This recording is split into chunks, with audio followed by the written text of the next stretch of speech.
Hello, I'm Dr. Amanda Sathyapala. I'm one of the respiratory and sleep consultants here at Harefield. Hello, my name is Amna Hoda. I'm the Chief Clinical Physiologist in the Respiratory Physiology Department. The aim of this video is to introduce you to CPAP therapy, continuous positive airway pressure. I'm going to refresh your memory about what obstructive sleep apnea syndrome is and why CPAP is useful. Hopefully you will already have been told this by your clinician in clinic. We're going to run through how to assemble the CPAP device and put the mask on. We're going to show you how to troubleshoot problems with your machine or mask so you become comfortable with the equipment, and show you how to maintain the machine. We're also going to hear from patients about their experience with CPAP, and I'm also going to talk to you about notifying the driving licence authorities, because this is something that patients worry about having to do, so I'll run through the details for you. Obstructive sleep apnea syndrome is the most common sleep-related condition. Apnea is the medical word for pausing breathing. So this is a condition where you pause breathing during sleep because of an obstruction or blockage. And that blockage is happening in the throat because the muscles in the throat are relaxing and blocking off the airway. This results in the sleep being broken and fragmented and therefore not good quality. And that can result in you feeling unrefreshed when you wake up, waking up with a headache and feeling sleepy during the day, or feeling that your mood, memory and concentration aren't as good as they can be. CPAP is a very well-established treatment, and it's an excellent way to treat the symptoms of sleep apnea. The way that it works is it prevents a blockage in the throat by dispensing air through a mask into the throat, keeping the airway open throughout the night. My name is Carolyn, and I've been using a CPAP machine for quite a while. I have to tell you, when I was first diagnosed, very, very apprehensive. My husband had been using one for a while, but I just wasn't too sure if I was ready for it. But I have to say, it has made a huge difference. I did struggle in the beginning. I had some issues with the mask and the way I was sleeping. I persevered. I got used to the mask with the adjustments. And now everything is absolutely fantastic. I get a good night's sleep and I wake up in the morning, I'm refreshed.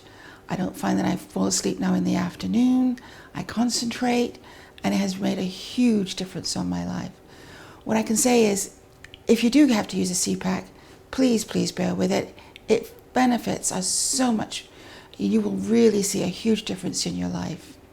So my suggestion, just keep persevering. I'm John. I was given a CPAP machine. I was having 40 episodes a night and I wasn't sleeping very well. As a result, I was given one. I had absolutely no trouble whatsoever with using the CPAP machine. The benefits I found from using the CPAP machine is that I now sleep an entire night uninterrupted thanks to this machine. And it's basically changed my life. When you get the CPAP machine home, it will come in a bag that looks like this. Within the bag, you will have your CPAP machine. You'll have your mains cable, which will plug into the socket, and the other end will plug into the transformer. The transformer will then plug into the back of the CPAP machine.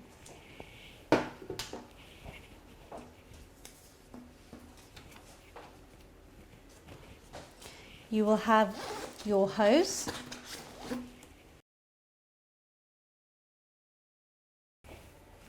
and you'll have your mask. There is also a filter situated under the side flap of the CPAP machine. The mains cable plugs into the transformer, like so.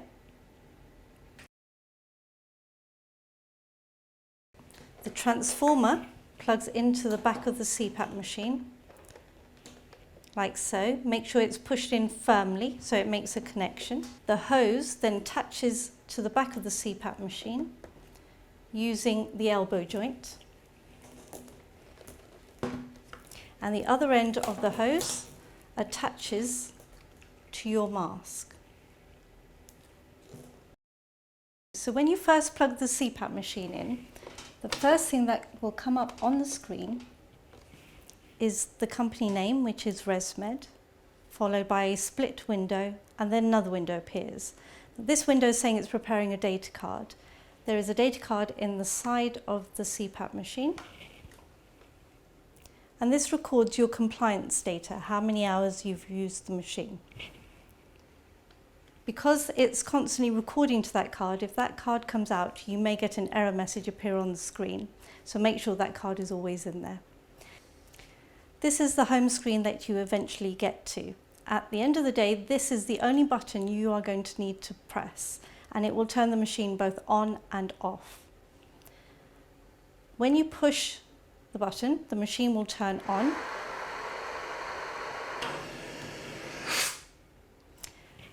Within the circle is the current pressure, and at the top right corner is the upper pressure that the machine will get to. To stop the machine blowing, you push the same button and that stops it blowing. This button takes you to the home screen. There are a couple of settings that are open for you to change in My Options. When you turn the dial, whatever you highlight in blue, you can then select. So in My Options, we'll push the dial down to select that. The first option is the ramp time. The machine gives you a period of time where it starts at the lower pressure and will gradually build up to give you a period of time so you're comfortable and you're able to fall asleep before it reaches the higher pressure. There are two ways of setting this. If we select the ramp time, you can set a period of time. Currently I've set it to 20 minutes. So this means when you turn the machine on, it will start at a lower pressure. Over the 20 minutes, it will gradually increase in pressure, hopefully so you don't notice the increase. And by the end of the 20 minutes, it will be at the higher pressure. If, however, you are still awake after the 20 minutes and it's at the higher pressure, it may feel slightly uncomfortable. The other option for setting the ramp setting, if you continue to turn the dial past the timings and set it to auto, the machine will then take over. It will start at the lower pressure and it will stay at the lower pressure until you go to sleep and your apneas occur, at which point it will detect that an apnea has occurred and the pressure will then increase to the upper level we have set it to. We shall select that. The next option is which mask you're using. And the reason we would adjust this is simply because the machine has to compensate for the leak coming from the mask or the air vent. You can also run a mask fit.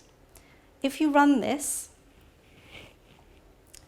you select it and push the dial, and it will blow air through your hose and your mask and give you a green smiley face if you have a good fit, or an angry red face if you have too much of a leak. As soon as you get a good seal with your mask, obviously after some adjustment, you will go back to having a green smiley face. To stop the mask fit, if you push the dial again, that will stop it blowing. The last function, these machines have their own Wi-Fi. We are going to be set up so we can communicate with your machine remotely. That will give us access to your compliance data as well as your settings. If you are traveling by plane, although it's okay not to use the machine while you are traveling, or you do not want us to connect to your machine, by turning the aeroplane mode on, you can turn the Wi-Fi off, but that will mean that we cannot connect to your CPAP machine. So make sure it is always set to off. Those are the options that are open for you to adjust. Otherwise, your clinical physiologist will have preset those settings for you, and the treatment will be fine to use as soon as you get it home. You push the button and the machine will turn on. At the current settings, your ramp is on auto, so that means the machine will come in at a pressure of 4 and it will stay at the pressure of 4 until you go to sleep, and then it'll go up to a pressure of 8. The screen will go blank during the night, so it's not glaring at you, but it will continue to blow. In the morning when you wake up, you push the same button to stop the machine blowing. Your sleep report is displayed, which tells you how long you've used the machine for and whether or not you've had a good seal with the mask. In order to turn the machine off completely or put it into standby, you hold the on-off button down until the screen goes blank, and that turns the machine off.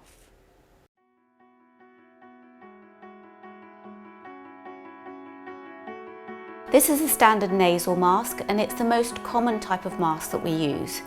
This is because most people prefer to leave their mouth clear so they can take a sip of water in the night or talk.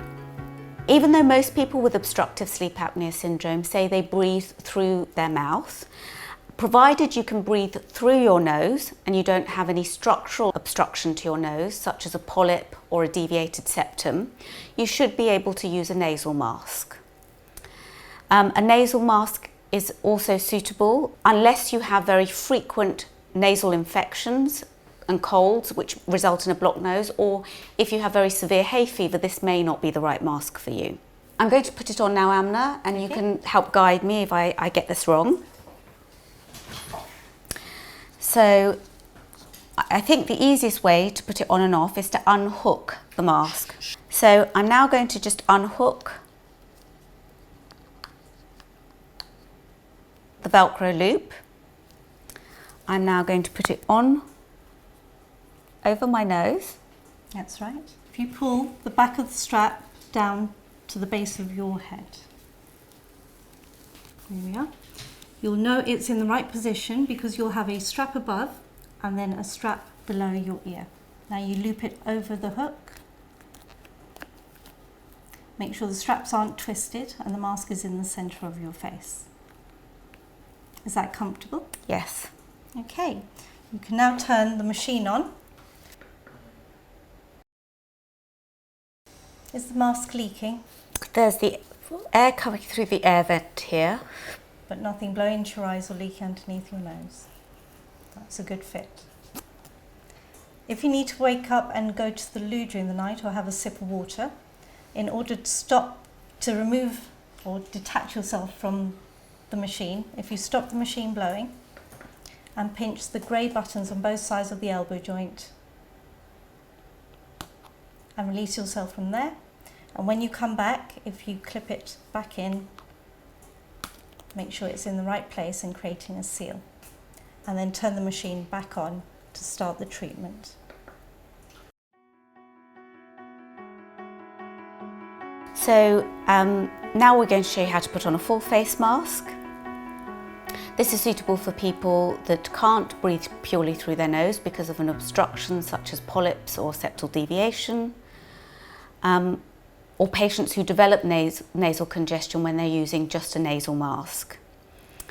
This has two magnets on the side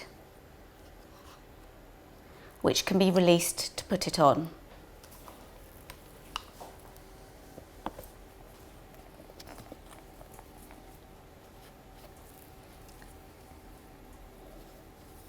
So again, with the straps, you need one strap above your ear and one below your ear, and make sure the base of the straps is at the base of your head. That's one. On the other side, slightly higher up, perfect. Is that comfortable? It feels a little bit loose at the moment. Okay. You can tighten it.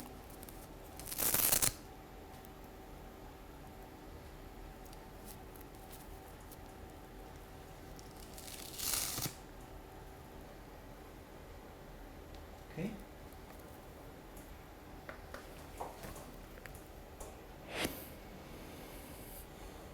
Is the mask leaking?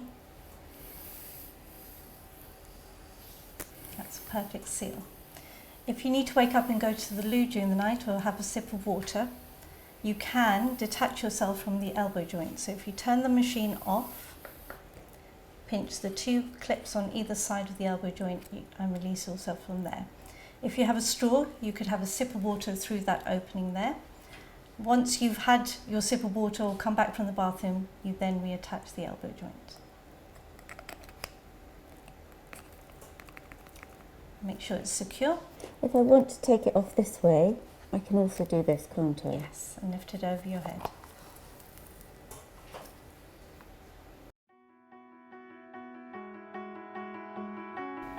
The least common type of mask we use is called nasal pillows or nasal cushions. Some patients do like it because there's less strappage involved in putting this on, but it's obviously not suitable for people who can't breathe through their nose because the air is being delivered solely into the nose. It can create some soreness around the nostrils, so if that happens, do contact the respiratory physiologists and they'll see about fitting you with an alternative mask. So this one, Amna, I think I start by putting the cushions in my nose first. Is that correct? Yes, and then slipping the straps over the top of your head. The opaque strap goes to the top of the head and the lilac strap at the back. Make sure the pillows are positioned round your nostrils to create a seal at that point. And if I want to tighten it a little bit, I can do it like so. Yes. And this can be tightened up if I need it tightened up. Yes. Right? If you turn the machine on.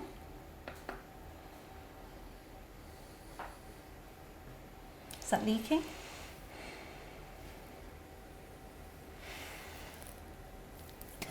Perfect seal. With this mask, if you need to go to the bathroom or have a drink of water, you need to stop the machine blowing and you lift this mask over your head. You don't need to undo the straps. That's pretty easy, isn't it? Yes. And when you come back, you slip it back over your head and make sure the pillows are positioned into your nostrils.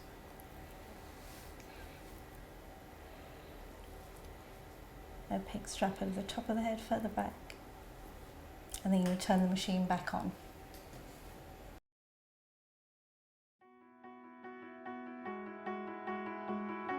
So we're now going to talk about how you troubleshoot any issues with the CPAP so that you become comfortable with the mask. It is important to realise that it might take some perseverance to get used to sleeping with a mask on your face, and that the comfort will come from habitually using the machine at night. One of the common problems that patients experience is that if they're using a nasal mask, that their nose becomes blocked or congested, or they might find that they're sneezing in the morning or developing a runny nose. This is particularly likely if you've been given a nasal mask, either a standard nasal mask or nasal cushions. The first way to deal with that is to try using a steroid nasal spray. For example, one that you can buy over the counter or one prescribed by your GP. Something like a mometazone nasal spray or a fluticasone nasal spray that is used for hay fever. If that is not effective in relieving your symptoms, the second thing you can do is phone the respiratory physiology department, explain your symptoms and ask for a humidifier. The humidifier is a circuit that has some water that moistens the air and makes it less likely that the air will irritate your nose and cause sneezing and congestion. If using a steroid nasal spray and a humidifier doesn't solve the problem and you're still having problems with nasal congestion, you can ring the respiratory physiologist to ask about being fitted for a full face mask. And this is a mask that covers your nose and your mouth. What do I do when the mask is leaking, you might ask? If the mask leaks, you can pull the mask away from your face, allow the air into the cushion and make sure the cushion hasn't buckled. If that does not solve the leak, you can then tighten the straps, or you should wash the mask. Make sure you maintain the mask by washing it weekly using a mild detergent. Avoid anything like hand wash or shower gel to wash the mask. Another problem that you may encounter is that you're able to fall asleep with the CPAP on, but then you wake up in the night with the similar choking or gasping sensations you had before using the CPAP.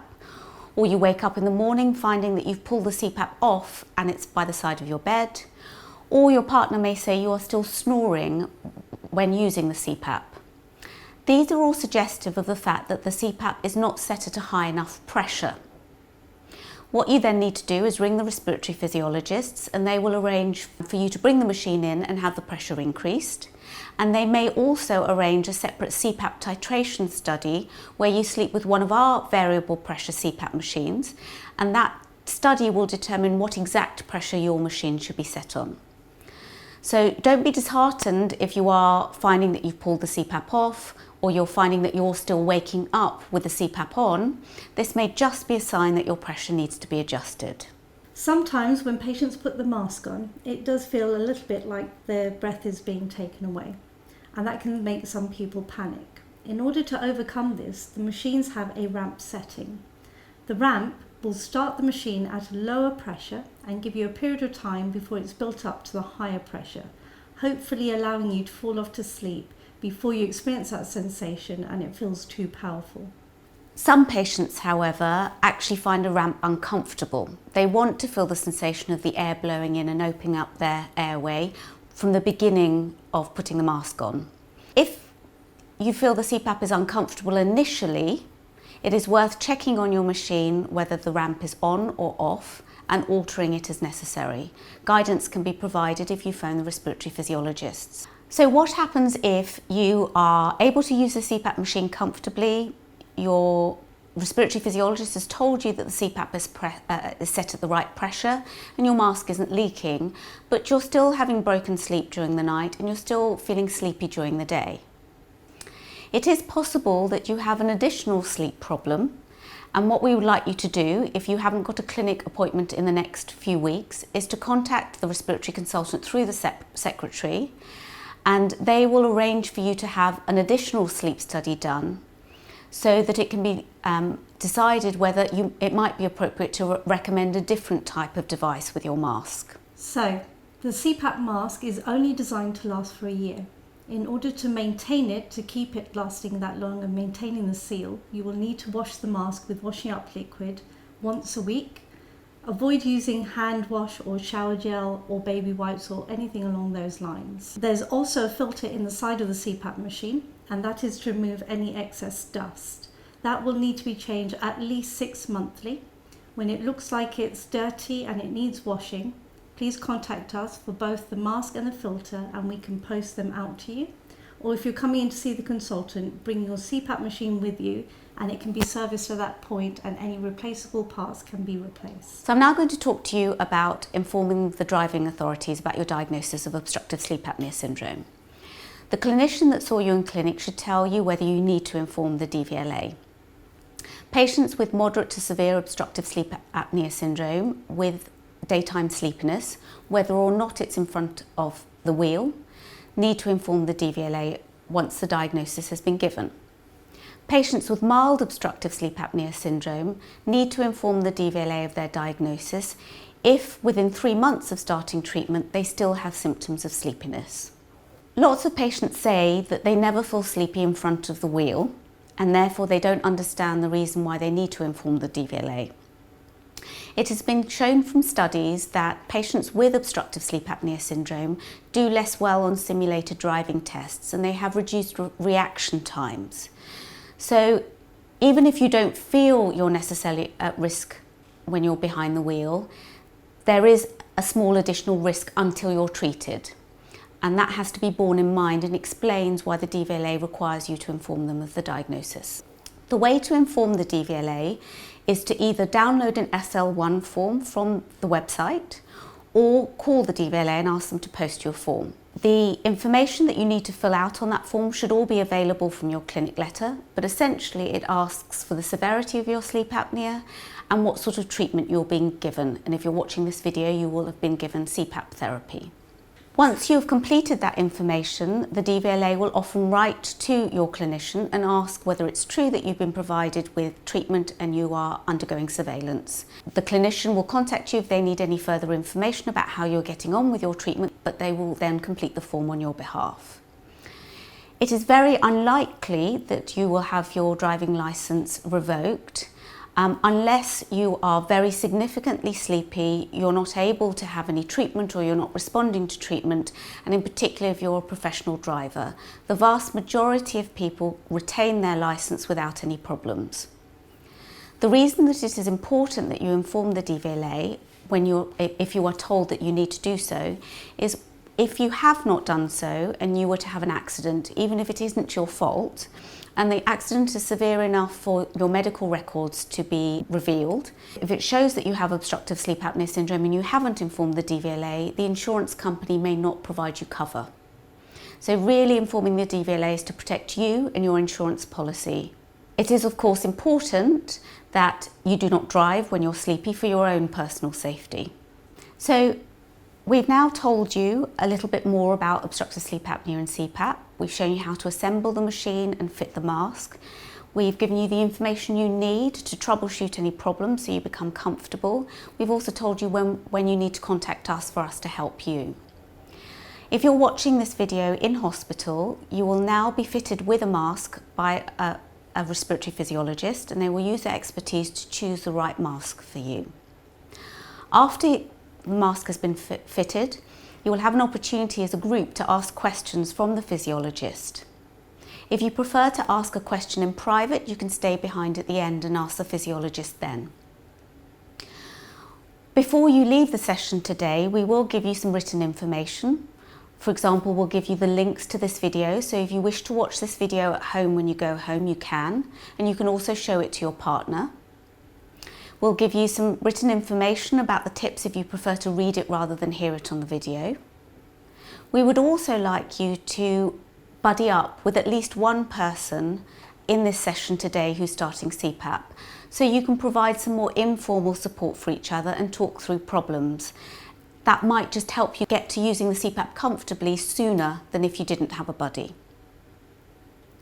It may also be useful for spouses to make buddies to discuss the situation with their partner requiring CPAP.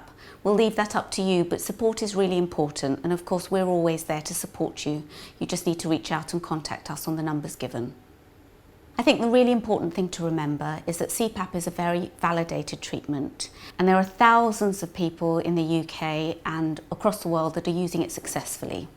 It can sometimes take a short while for the teething problems to be worked through, but the benefits from CPAP in terms of your daytime functioning, your alertness, your mood, your memory, your concentration far outweigh those small teething problems. We really hope that CPAP is going to be a positive experience for you, and we will do everything we can here at Harefield to make sure that it is.